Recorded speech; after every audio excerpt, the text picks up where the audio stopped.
I'm going to show you how to fix a bad bearing on your pulley, on your accessory pulley on many different Subarus with the boxer engine. So to get a pulley and bearing from OEM can be pretty expensive. So what I did was I just ordered a bearing that'll fit in here. And I'm going to press this out and put a new one in. That didn't exactly work. I'm going to tap the old one out.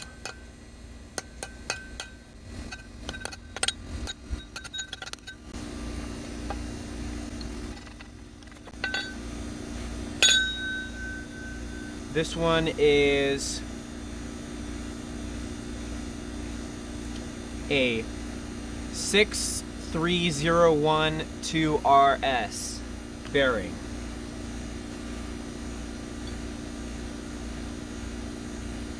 I'm gonna put this one in.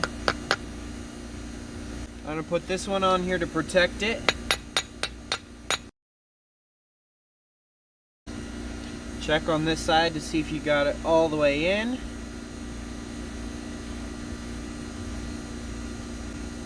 And there it is.